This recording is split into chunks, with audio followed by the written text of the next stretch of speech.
Hello everyone, welcome to my channel. तो आज हम डिस्कस करेंगे ब्लोखरा एचपीजी के सीरीज़ में नेक्स्ट पार्ट है हमारा। आज बुशहर रियासत को डिटेल में डिस्कस किया जाएगा शिमला हिस्ट्री में, तो आपने वीडियो को लास्ट तक जरूर देखना है। ठीक है गाइस। और आप गाइस देखिए, आपके बहुत सारे एग्जाम आ रहे हैं और जिसमें मॉक टेस्ट काफ़ी हेल्पफुल होते हैं। तो ये आपको मॉक टेस्ट मिलेंगे परीक्षा ऐप में, जिसका लिंक मैंने डिस्क्रिप्शन बॉक्स में दे रखा है। आपने ऐप को डाउनलोड करना है और इसके बाद आपने जाना है वन पास वाले आइकन पे, और आपको ये इसमें आपको मिलेंगे एचपी अलाइड के, इसमें टीचिंग ऑफ महात्मा गांधी है, HP constable, HP GIT, HP TET, HP current affair, HP G के सारे आपको एक ही पास में सारे के सारे मॉक टेस्ट मिलेंगे। आपने कूपन कोड यूज़ करना है पंकज50, और आपको जस्ट 399 रुपीज़ में सारे के सारे मॉक टेस्ट आपको मिलेंगे। तो जाइए, इस अपॉर्चुनिटी को आप जाके अवेल कर सकते हैं परीक्षा ऐप में। चलिए अब डिस्कस करते हैं बुशहर रियासत को डिटेल में। तो देखिए गाइस, ये ना आपकी और बात की जाए शिमला हिल स्टेट में, तो बुशहर जो है सबसे पुरानी रियासत है हमारी शिमला हिल स्टेट में, और ये आती है सेकंड नंबर पे आफ्टर कश्मीर के बाद। अगर हम वेस्टर्न हिमालय में बात करें तो कश्मीर के बाद ये बुशहर जो है सबसे ओल्डेस्ट हिल स्टेट है हमारी वेस्टर्न हिमालय में। तो ये आपने याद रखना है, ठीक है। इसके बाद हम बात करते हैं, जो इसके फाउंडर हैं वो आपके हैं प्रद्युमन, जो कि सन हैं लॉर्ड कृष्णा के। तो इसके बाद हम इसकी स्टोरी, काफ़ी स्टोरीज़ है कि इसके जो फाउंडर की स्टोरी कैसे कैसे इसके फाउंडर बने थे। पहली स्टोरी ये क्या जाती है कि जो हमारे ये लोकल चीफ थे बानासुर, ये इनका राज था आपका सराहन पे। इसलिए मैंने इंक्लूड करा है सराहन, क्योंकि सराहन का जो पुराना नेम था वो था सोनितपुर। ये आप काफ़ी इंपॉर्टेंट क्वेश्चन है ये भी। तो वो वहाँ के लोकल चीफ थे बानासुर। तो प्रद्युमन, श्री कृष्ण के जो बेटे प्रद्युमन थे वो बानासुर की बेटी से शादी करना चाहते थे। तो इससे बानासुर जो थे वो अपनी बेटी की शादी नहीं होना चाहते थे, इसलिए श्री कृष्ण जी और साथ में प्रद्युमन गए, उन्होंने बानासुर को हराया, और फिर वहाँ पे जो हमारा ये बुशहर स्टेट है इसके फिर ये इन्होंने राज किया था प्रद्युमन ने, ठीक है। अपने बेटे को वहाँ पे उन्होंने फाउंडर बना दिया था बुशहर प्रिंसली स्टेट का। एक स्टोरी तो ये मानी जाती है। दूसरी स्टोरी क्या है कि दो ब्राह्मण थे, ठीक है, जो कि एक्चुअली वो आए थे मतलब एज ए पिलग्रिमेज, ठीक है। तो घूमने आए थे वो आपके सराहन में। तो सराहन में क्या था कि उस टाइम में कोई भी चीफ या फिर कह सकते हैं कोई भी राजा नहीं था। तो उन वहाँ के एक्चुअली वो आए थे सराहन में, जो भीमा काली टेम्पल है सराहन वहाँ पे। तो लोगों ने क्या करा कि भीमा काली जो माता हैं भीमा काली जी, वहाँ से उन्होंने पूछा होगा कि हाँ जी, इस पर्टिकुलर डे में अगर कोई भी पर्सन आता है तो हम उसको इस राज्य का राजा बना देंगे। तो क्या हुआ था कि जैसे इसमें दो भाई थे, जो ब्राह्मण भाई, जिसमें से छोटे भाई ने पहले एंटर किया उस टेम्पल पे, तो उनको राजा बना दिया गया, और जो बड़े भाई थे उनको कहीं भी साइड में कहीं भी उसको राजगृह दे दिया था। तो ये एक स्टोरी ये मान जाती थी, और कहते थे कि दोनों भाई वही थे कि एक प्रद्युमन था और उनके कोई बड़े भाई थे, ठीक है। एक स्टोरी ये की जाती है, बस जस्ट आपने स्टोरी लिसन करनी है, ज़्यादा इंपॉर्टेंट नहीं। हमारे लिए इंपॉर्टेंट ये है कि फाउंडर कौन थे। और इस थर्ड ये है कि अकॉर्डिंग टू CF कनेडी, ये जो CF कनेडी है, इनके अकॉर्डिंग जो बुशहर का जो फाउंडर था वो था धनवर सिंह। तो ये भी आप याद रख सकते हैं, पूछा जा सकता है एग्जाम में, ठीक है। According to CF Kennedy Bushahr के जो फाउंडर थे वो थे धनवर सिंह। नेक्स्ट हम बात करते हैं कि सबसे पहले जो कैपिटल थी बुशहर की वो थी कामरू। कैपिटल क्या थी? कामरू। इसके बाद इसकी जो कैपिटल थी वो शिफ्ट की थी कामरू से सराहन। वो किसने की थी? ये काफ़ी इंपॉर्टेंट क्वेश्चन है, और 10th सेंचुरी AD के आसपास। तो ये थे राजा चतर सिंह, ठीक है। तो राजा चतर सिंह ने ही ये जो कैपिटल थी कामरू से सराहन जो है शिफ्ट की थी। तो ये फैक्ट्स भी आपने काफ़ी इंपॉर्टेंट है, याद रखने हैं, ठीक है। तो नेक्स्ट राजा हमारे यही हैं, राजा चतर सिंह। आपने याद रखना सबसे पहले कि इन्होंने कैपिटल शिफ्ट की थी कामरू से सराहन। तो ये जो राजा थे ना चतर सिंह, ये प्रद्युमन के बाद 110वें नंबर के राजा थे, ठीक है। तो इन्होंने क्या करा, जो साउथ ऑफ सराहन और इंक्लूडिंग किन्नौर, इन सभी एरिया को इन्होंने जीत लिया था, ठीक है। और उस टाइम में क्या थी, 3 पैरामाउंट पावर थी शिमला हिल स्टेट में। वो कौन कौन सी थी? बुशहर थी, बिलासपुर थी और सिरमौर थी, ठीक है, उनके टाइम में, ठीक है, राजा चतर सिंह के टाइम में। ये इनके बारे में कुछ डिटेल थी।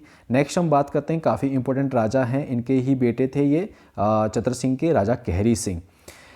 सबसे पहले कैरी सिंह को अजान बाहु कहा जाता है। तो क्यों कहा जाता है? कैरी सिंह को अजान बाहु इसलिए कहा जाता है क्योंकि ये खड़े होकर अपनी बाजुओं से अपने घुटनों को टच कर सकते थे, इसलिए इनको अजान बाहु कहा जाता है, लाइक दैट ऑफ जो कि हमारे लॉर्ड रामाजी थे। इसके बाद इनको टाइटल ऑफ छत्रपति दिया गया था। इनमें भी एक स्टोरी है जो कि आपने काफ़ी बार सुनी होगी कि टाइटल ऑफ छत्रपति किसने दिया था? औरंगजेब ने दिया था। ये हमारे लिए इंपॉर्टेंट फैक्ट्स है। अब स्टोरी में सुनाता हूँ क्या हुआ था, क्योंकि जब ये औरंगजेब ने इनको बुलाया था दिल्ली में तो ये वहाँ गए थे। तो जब वहाँ दिल्ली में गए थे तो उस टाइम उनके जब ये जा रहे थे तो उनके सिर के ऊपर एक बादल का छाता उनके जहाँ भी जा रहे थे घूम रहा था। तो जब औरंगजेब ने इनके बारे में पूछा कि आपके सिर पे ये मतलब ये जो बादल है क्यों आ रहा है, तो उन्होंने कहा कि मेरे ऊपर देवी देवताओं की ये कृपा है, क्योंकि हम ये आए थे हिमाचल प्रदेश, मतलब उस टाइम में हिल स्टेट था तो वहाँ पे इतनी ज़्यादा गर्मी नहीं होती थी, उस गर्मी की वजह से उनको बचा रहे थे। तो इसलिए औरंगजेब ने उनको फिर टाइटल ऑफ छत्रपति दिया था। ठीक है, तो ये एक छोटा सा फैक्ट है, ये आपने याद रखना है। नेक्स्ट है कहरी सिंह। जो कहरी सिंह थे ना, राजा कहरी सिंह, ये कहरी सिंह किसके कंटेम्प्रेरी थे? ये आपके जो रूलर ऑफ तिब्बत थे इनका नाम था ग्रजिया डोक। याद रखना किसके कंटेम्प्रेरी थे? ग्रजिया डोक, रूलर ऑफ तिब्बत, इनके कंटेम्प्रेरी थे। और इन जो रूलर ऑफ तिब्बत है इनका कमांडर था, इसका नाम था गुल डेनचेन। ठीक है, तो ये भी आपने याद रखना है कि इनके जो कमांडर का नाम था गुल डेनचेन। फिर क्या होता, कहरी सिंह ने, जो राजा कहरी सिंह थे, उन्होंने बैटल में इसको हरा दिया था। ठीक है, 7वीं सेंचुरी की बात है ये। ठीक है, तो उसके बाद क्या हुआ था कि बैटल में इनको हरा दिया तिब्बत को, तो इसमें क्या हुआ कि ट्रीटी साइन हुई थी। तो उस ट्रीटी में इन्होंने कहा था कि जो किन्नौर और तिब्बत के बीच में कैलाश जो है वो बाउंड्री इनकी रहेगी। ठीक है, मतलब किन्नौर और तिब्बत के बीच में जो कैलाश है ना वो इनकी बाउंड्री रहेगी। ठीक है, ये ट्रीटी में इन्होंने कहा था। इसके बाद क्या हुआ था कि 1681 और 83 में क्या हुआ कि एक बैटल हुई, जो कि बैटल तिब्बत और लद्दाख में हुई। तो लद्दाख को सपोर्ट कर रहे थे मुग़ल और तिब्बत को सपोर्ट कर रहे थे राजा कहरी सिंह, क्योंकि ट्रीटी भी हुई थी तो कहरी सिंह ने उनको सपोर्ट भी किया था और ये भी कहा था कि किन्नौर और तिब्बत के बीच में कैलाश जो है बाउंड्री लाइन रहेगी। तो उसी के टाइम में क्या हुआ था कि ट्रीटी हुई थी। ठीक है, तो ट्रीटी जो साइन की थी वो की थी राजा कहरी सिंह ने, और तिब्बत की तरफ से जो इनके दलाई लामा 6 थे इन्होंने इस ट्रीटी को साइन किया था। एक तो बात कही थी कि कैलाश रहेगी बाउंड्री लाइन बिटवीन किन्नौर और तिब्बत, और उसमें और भी कहा था इन्होंने कि तिब्बत और किन्नौर के बीच में ट्रेड फ्री होगा। ठीक है, मतलब चलता रहेगा विदाउट एनी टैक्स, कोई भी टैक्स नहीं लिया जाएगा किसी भी साइड से। तो ये भी ट्रीटी में उन्होंने कहा था। तो ये आपका जो फ्री ट्रेड था वो चला था 1962 तक, क्योंकि उसके बाद 1962 में आपकी इंडो चाइना वार हुआ था, तो उसके बाद ये सारा का सारा ट्रेड ही तिब्बत से बंद हो गया था उसके बाद में। तो ये इंपॉर्टेंट फैक्ट्स है। एंड एक और फैक्ट्स है कहरी सिंह के बारे में कि जो हांगरंग वैली है ना वो तिब्बत ने इनको एज ए जागीर में दी थी। किसको? राजा कहरी सिंह को। तो ये भी आपने इस फैक्ट्स को, पर्टिकुलर फैक्ट्स को आपने याद रखना है। ठीक है, ये वाला। नेक्स्ट हम बात करते हैं, इनके बाद नेक्स्ट राजा आए थे विजय सिंह। ये इंपॉर्टेंट नहीं है, मैंने बस ऑर्डर रखा हुआ है कि इसके बाद कौन से राजा आए थे। नेक्स्ट थे उदय सिंह, एंड इसके बाद आए थे राजा राम सिंह। तो राजा राम सिंह ये इनके बारे में हम पढ़ते हैं कि सबसे पहले जो कैपिटल थी वो कामरू थी। कामरू थे फिर सराहन में गिरी, फिर सराहन से रामपुर किसने ये कैपिटल को शिफ्ट किया था? तो ये थे राजा राम सिंह, क्योंकि इनके नाम से ये रामपुर भी है राम सिंह के नाम पे। तो ये इजी है आपको याद रखना। और इनके टाइम में क्या हुआ था कि एक क्वेश्चन पूछा जा सकता है कि इनके कंटेम्प्रेरी कौन थे? तो राजा ऑफ कुल्लू थे राजा बीदी सिंह। इन्होंने क्या करा था उस टाइम में? इन्होंने बुशहर को इन्वेड किया था। तो इन्होंने फिर कुछ इलाके थे बुशहर के, जैसे कोठी ऑफ धवल हो गया, कोटकांडी हो गया, बलरामगढ़ इन आउटर सराइज एरिया में, तो इनको अनेक्स कर लिया था राजा बीदी सिंह कुल्लू ने। तो ये एक छोटी सी आपने फैक्ट्स को याद रखना है। ठीक है, इनके बारे में राजा राम सिंह कंटेम्प्रेरी किसके थे? राजा बीदी सिंह ऑफ कुल्लू। ये आपको फैक्ट्स आपको कुल्लू में ही पढ़ने को दिखेंगे। ठीक है, सेम फैक्ट्स। इसके बाद नेक्स्ट हम डिस्कस करते हैं राम सिंह के बाद, एक मिनट, राम सिंह के बाद है, हाँ चलिए,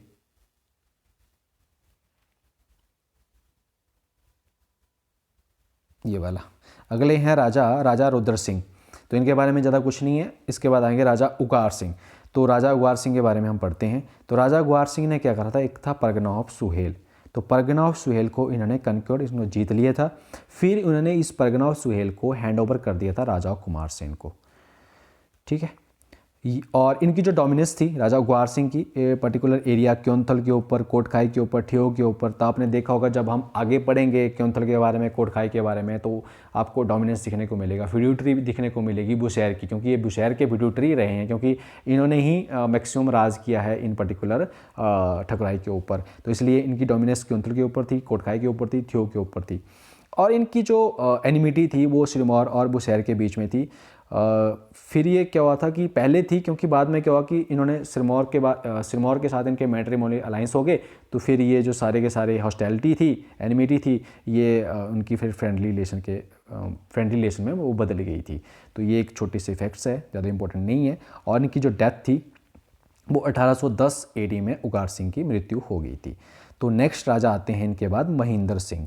तो क्या हुआ कि महेंद्र सिंह जब राज करने के लिए आए तो उस टाइम में थे ये माइनॉरिटी मतलब जब भी माइनॉरिटी होते हैं, कम एज थी उनकी, तो या तो उनकी इलाके पे कोई अटैक करता है या उनके लिए कोई पर्टिकुलर पर्सन को अपॉइंट किया जाता है, ठीक है। तो इनके टाइम में जो एडमिनिस्ट्रेशन है वो संभालते थे, रानी होगी, मदर होगी, और इनके वजीर ने इनके एडमिनिस्ट्रेशन को संभाला हुआ था। तो उनके टाइम में गोरखा इन्वेजन हुआ था। तो आपने याद रखना है कि जो शिमला हिल स्टेट है उनमें गोरखा इन्वेजन और इसके बाद ब्रिटिश, ये दोनों आपको काफ़ी देखने को मिलेंगे। गोरखा इन्वेजन आपको मिलेगा 1803 से लेकर 1815 तक, और 1815 के बाद आपके आ जाते हैं ब्रिटिशर। तो गोरखा इन्वेजन हुआ तो राजा थे वो भागे, क्योंकि राजा छोटे थे, तो राजा तो अपनी मदर के साथ किन्नौर चले गए थे। तो ये किन्नौर में रुके थे, कामरू के आसपास ही रुके थे। तो क्या हुआ था कि गोरखा जो थे ना वो जहाँ रह रहे थे वहाँ भी पहुँच गए थे। फिर क्या हुआ था कि वहाँ की जो किन्नौरी गुरिल्ला हैं, फोर्सेस थी, फिर उन्होंने इसको गोरखा के ऊपर अटैक किया था, और वो हुआ था साल्तू ब्रिज के आसपास। तो उनको फिर गोरखा को बैक किया था, ठीक है। तो ये एक स्टोरी हुई थी इनके बारे में। इसके बाद क्या हुआ कि गोरखा का जो राज था ना वो सारे के सारे जो बुशहर का पार्ट था 1803 से, मैं बता 1803 से लेके 15 तक 1803 से लेके 1815 तक, तो इन्होंने राज किया था बुशहर के मैक्सिमम पार्ट पर, और किन्नौर को छोड़ के, ठीक है, एक्सेप्ट किन्नौर को छोड़ के most of part of Bushahr पे उन्होंने अपना राज किया था। इसके बाद क्या हुआ कि ब्रिटिशर आ गए थे 1815 के बाद आसपास, गोरखा को उन्होंने हराया था। तो गोरखा को हराने के लिए बुशहर की तरफ से एक काफ़ी अच्छे जो लीडरशिप थी वो निभाई थी। एक इम्पोर्टेंट वजीर हैं टिक्का राम, ये काफ़ी इम्पोर्टेंट है, और बद्रीदास, इन्होंने जो किन्नौरी आर्मी है उनमें इन्होंने अपना काफ़ी अच्छा रोल निभाया था। ये दो इम्पोर्टेंट वजीर हैं। और फिर ये जो बैटल हुई थी ये हुई थी साल्तू ब्रिज के आसपास, जो कि चारकों विलेज के नियर है, ठीक है। तो ये आपने याद रखने हैं ये दो पर्सन जो हैं। इसके बाद जब गोरखा को डिफीट कर दिया था तो फिर उनकी जो मदर थी, रानी थी, और राजा थे, वापिस सरान में आ गए थे 1815 के पास। फिर क्या हुआ, वापिस आ गए। फिर जब वापिस आ गए तो उनको ब्रिटिश ने सनद दी राजा महेंद्र सिंह को। तो उस सनद में क्या करा, उन्होंने सारी की सारी जो टेरिटरी थी उनको वापस लौटा दी, बट उन्होंने राबिन और कोटगढ़ को उनको नहीं दिया था। तो जब आप राबिन पढ़ेंगे, कोटगढ़ पढ़ेंगे, तो आपको फैक्ट्स वहाँ भी देखने को मिलेंगे, आपको क्योंथल में भी ये फैक्ट्स दिखेंगे। क्योंकि क्यों नहीं दिए थे ब्रिटिशर ने, क्योंकि जो क्योंथल के राजा थे ना उनके पास ना शिमला स्टेशन था, क्योंथल के राजा के पास शिमला स्टेशन था। तो उन्होंने क्या करा था बाद में, 1830 की बात है ये, तो 1830 में ब्रिटिशर ने राबिन और कोटगढ़ क्योंथल के राजा को दे दिए थे, और उनसे शिमला स्टेशन उनसे वापस ले लिया था, एक्सचेंज फॉर शिमला स्टेशन। तो ये कहानी आपको आगे भी देखने को मिलेगी, और यहाँ पे भी है ये। और इन पर्टिकुलर राजा की जो डेथ है वो 1850 में हो जाती है, ठीक है। तो ये कहानी थी राजा महेंद्र सिंह की। तो नेक्स्ट राजा हम पढ़ते हैं। इसके बाद नेक्स्ट राजा आते हैं आपके, इसके बाद शमशेर सिंह। तो शमशेर सिंह के बारे में काफ़ी इंपॉर्टेंट राजा है ये भी। तो क्या हुआ था, इन्होंने अपना जो शासनकाल संभाला था 1850 में, ठीक है। तो इनके टाइम में क्या था, 3 कनैत हेरेडिटरी वजीर फैमिली थी। काफ़ी इंपॉर्टेंट क्वेश्चन बनता है यहाँ से भी। तो कौन कौन सी हैं, एक तो है पबारी, दूसरा है कोहाल, तीसरा सुगा। तो पूछते हैं कि पबारी कहाँ से थे ओरिजिनली। पबारी आपके थे कुल्लू से, कोहल आपके थे ये पर्टिकुलरली आते थे गढ़वाल से, और इसके बाद आपके शुआ। तो शुआ जो थे वो नेटिव ऑफ स्टेट, मतलब ये असली निवासी थे, ठीक है। तो ये 3 के 3 आपके जो हेरेडिटरी वजीर हैं, फैमिलीज़ हैं, इनके आपने बताना कि इनका ओरिजिनल वो कहाँ से आए थे, ये भी आपने याद रखने हैं। इसके बाद जो पवारी फैमिली है ना किन्नौर की, जिसमें काफ़ी जो बेस्ट नोन नेम्स हैं वो हैं मनोहर दास के एंड इसका रण बहादुर सिंह। ये तो काफ़ी इम्पोर्टेंट नेम्स हैं, ये आपने याद रखने हैं पवारी फैमिली में। और इसमें क्या हुआ कि जो रण बहादुर सिंह हैं और टिक्का रघुनाथ सिंह में एक थोड़ा सा इनमें रिवोल्ट हुआ था। क्या हुआ था, ये जो टिक्का रघुनाथ सिंह है ये शमशेर सिंह के बेटे हैं। तो रण बहादुर सिंह ने क्या करा था, इनके पास था टिक्का रघुनाथ सिंह के पास था डोडरा कबार। तो इन्होंने डोडरा कबार को क्लेम किया कि हाँ जी मुझे दे दो डोडरा कबार। तो टिक्का रघुनाथ सिंह ने मना किया था। तो क्या हुआ था कि उस टाइम में जो बुशहर के लोग थे उन्होंने रण बहादुर सिंह जो वजीर थे उनका साथ दिया था और टिक्का रघुनाथ सिंह का नहीं दिया था। तो इसलिए ये स्टोरी वहाँ पे हुई थी। तो डोडरा कबार जो था वो रण बहादुर सिंह के पास चला गया था, तो इसलिए ये स्टोरी हुई थी। और इसके बाद क्या हुआ था कि जब राजा शमशेर सिंह अपने थ्रोन में आए थे 1850, उस टाइम में माइनर थे।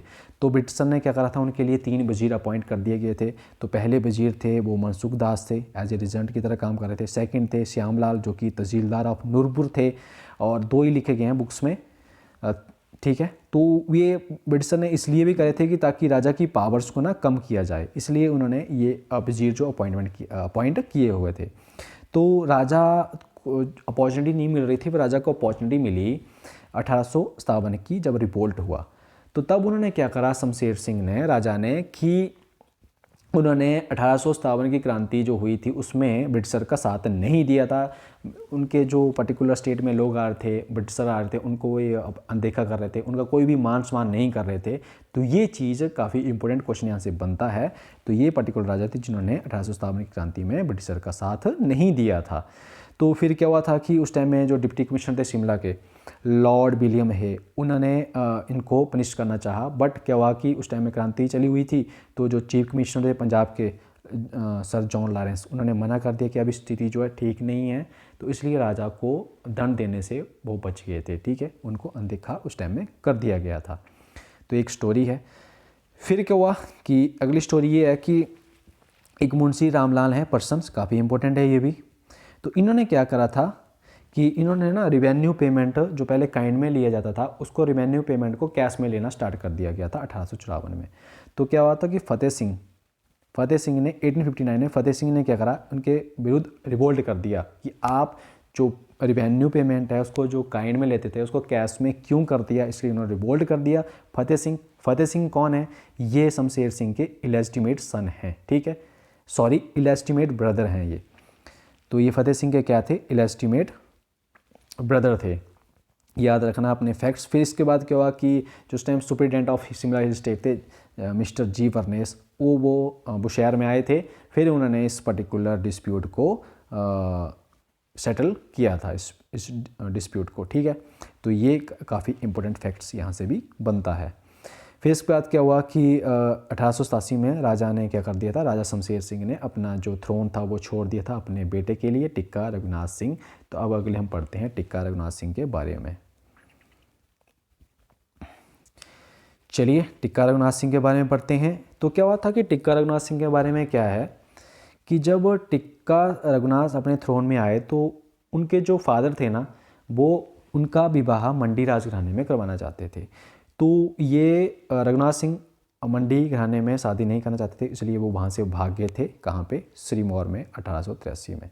फिर बाद में उन्होंने इस पर्टिकुलर चीज़ को मान लिया था, तो बाद में उन्होंने शादी कर ली थी। तो ये एक छोटा सा फैक्ट्स है।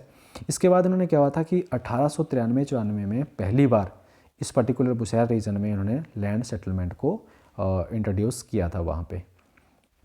फिर टिक्का रघुनाथ सिंह और उनके जो अगले बेटे थे उनकी दोनों की डेथ हो जाती है। फिर क्या होता है कि अब पर्टिकुलर हियर कोई नहीं बचता है, तो ब्रिटिशर क्या करते हैं उस टाइम के लिए, जो राय साहिब मंगत राम थे मनेजरा कुमार सेन, उनको बुशहर स्टेट के एक चीफ वजीर बना देते हैं। उस टाइम में राजा शमशेर सिंह जिंदा थे और उनकी काफ़ी ओल्ड एज थी, वो 70 ईयर्स के थे उस टाइम में। उनको लगा कि उनके बेटे मर गए, उनके बेटे के बेटे मर गए हैं, तो कोई भी लेजिटिमेट सन नहीं था। तो उन्होंने क्या करा कि उन्होंने सन को अडॉप्ट किया। तो ये भी काफ़ी इंपॉर्टेंट क्वेश्चन बन सकता है कि कौन से सन को इन्होंने अडॉप्ट किया था। सुरेंद्र शाह को अडॉप्ट किया था, कहाँ से, younger brother of Garhwal ruler. तो गढ़वाल रूलर के यंगर ब्रदर को इन्होंने सन अडॉप्ट किया था, ठीक है, सुरेंद्र शाह को। और उनका एक इलेस्टिमेट सन भी था, वो था पदम सिंह, एक काफ़ी इम्पोर्टेंट पर्सनैलिटी भी, क्योंकि ये थे उनकी रखैल के बेटे थे। ये पर्टिकुलर ये ओरिजिनल रानी के कोई बेटे नहीं थे, तो इसलिए उनको डर था कि नेक्स्ट ईयर उनका कोई नहीं है। फिर क्या हुआ कि ब्रिटिशन ने सबसे पहले सुरेंद्र शाह को तो अपॉइंट तो कर दिया राजा, पर बाद में उनकी जो रिकग्निशन है उसको कैंसिल कर दिया गया था, क्योंकि वो एक मर्डर में गिल्टी पाए गए थे। तो वो पर्टिकुलर पर्सन थे, एक फॉरेस्ट ऑफिसर मिस्टर गिब्सन, तो उनका जो मर्डर में ये सुरेंद्र शाह को भी पाया गया था, इसलिए उनकी जो रिकग्निशन है उसको कैंसिल कर दिया गया था। ये स्टोरी थी सारी की सारी टिक्का रघुनाथ सिंह और इससे रिलेटेड शमशेर सिंह से, ठीक है। अब नेक्स्ट राजा आते हैं पदम सिंह। ये लास्ट राजा हैं बुशेयर प्रिंसली स्टेट के। इनका कार्यकाल था 1914 से लेकर 1947 तक। तो ये अपने थ्रोन में आए थे 1914 में, ये बस ये आपने याद रखना है। 1914 में आए थे और इनको राजा बनाया गया था। उनकी जो राज तिलक सेरेमनी हुई थी ना, वो करी थी राजा ऑफ बिलासपुर ने। तो राजा ऑफ बिलासपुर थे, उन्होंने ही इनकी राज तिलक इनको लगाया गया था। तो ये बस इनकी कहानी इतनी सी, ठीक है। पदम सिंह, आपको पता होगा कि पदम सिंह लास्ट रूलर थे और उनके बाद उनके बेटे राजा वीरभद्र सिंह थे, जो कि 6 टाइम चीफ मिनिस्टर रहे हैं हिमाचल प्रदेश के। अब एक फैक्ट्स और है यहाँ पे दे रखा है मैंने। 1864 में क्या हुआ था कि जो बुशेहर के जो राजा थे उस टाइम में, तो उन्होंने अपने जो फॉरेस्ट थे वो लीज पे दे दिए थे ब्रिटिश को 50 साल के लिए। तो ये भी एक फैक्ट्स आप यहाँ से याद रख सकते हैं। 1864 में 50 साल के लिए। और फिर पता है आपको 15 अप्रैल 1948 को सभी प्रिंसली स्टेट मर्ज की गई थी। तो बुशेहर को भी हिमाचल प्रदेश में, या फिर उस टाइम में जो चीफ कमिश्नर प्रोविंस है उसमें इसको मिला लिया गया था। तो ये एक सारी की सारी स्टोरी थी बुशेहर रियासत है, जिसको मैंने एक इजी और अच्छे तरीके से एक्सप्लेन कर दिया है। तो आपको ये पर्टिकुलर सेशन कैसा लगा आप कमेंट बॉक्स में बता सकते हैं, अपनी राय दे सकते हैं। तो गाइज मिलता हूँ नेक्स्ट सेशन में, तब तक के लिए बाय बाय, टेक केयर।